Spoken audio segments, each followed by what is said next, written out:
Hello, everybody. Dr. Greg Hanselcheck from the Kansas State Veterinary Diagnostic Laboratory in the College of Veterinary Medicine at Kansas State University. Just want to continue on with another couple of examples of how to use antibody titers in cases where we have bovine fetal attrition or fetal loss, and we don't have the fetus, or we don't have fetal tissues or placentas to send into the diagnostic lab for a diagnosis.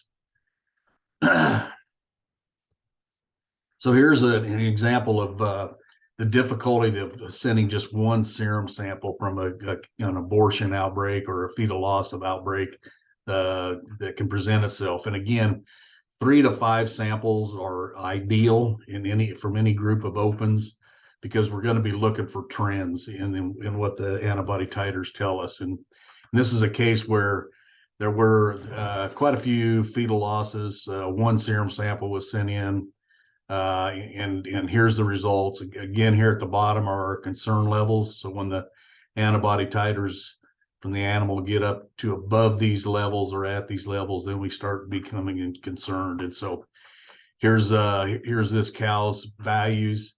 Nothing with IBR, nothing with BVD1, BVD2, we can discount that. Lepto, canicola.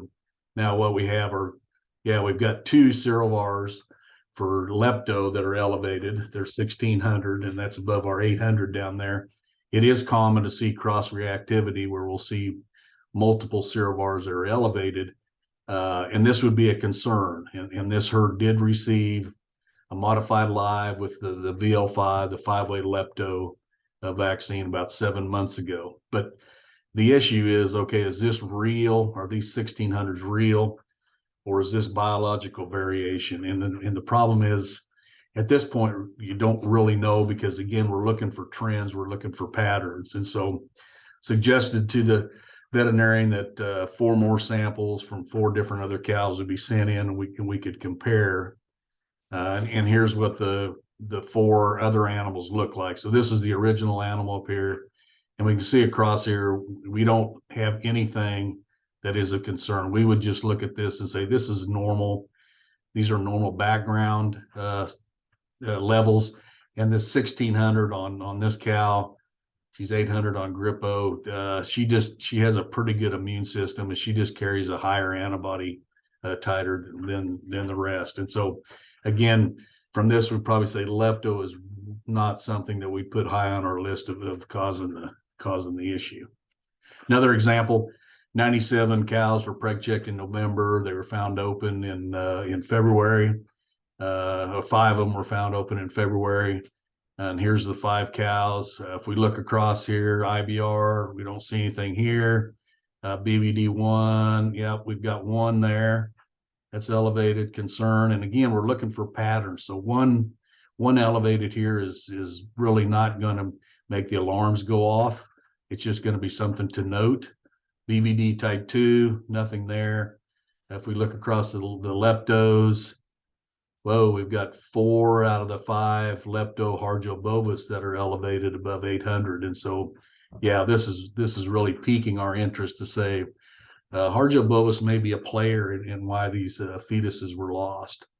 And so if we go a little further and just think about it, 4 out of the 5 titers were elevated, and 1 pomona was elevated. And again, lepto cross reactivity is very common. It's uncommon to have just 1 serovar that's elevated. And so that's common. The 1 BVD1, it's elevated, but we're going to discount that. The caveat to this is that this herd was vaccinated with a vaccine that had the bovis, the HB, about 6 months ago. And at least from this study, and it's the only study here at the bottom, it was done very, very well, that showed the effect of an HB vaccine or a 5-way vaccine, lepto vaccine effects on antibody titers. And HB vaccines will drive bovis antibody titers very high. L5 vaccines will not drive the 5 serovars very high at all. But with the bovis, it'll drive bovis antibodies high, but has little effect on the other 4 serovars. And so that's what we're seeing in this previous scenario.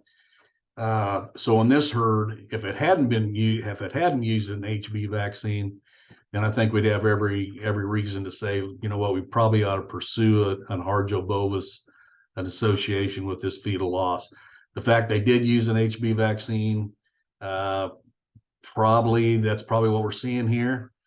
We don't know for sure, but it certainly, the use of the vaccine discounts what we're going to interpret, or how we're going to interpret those final results.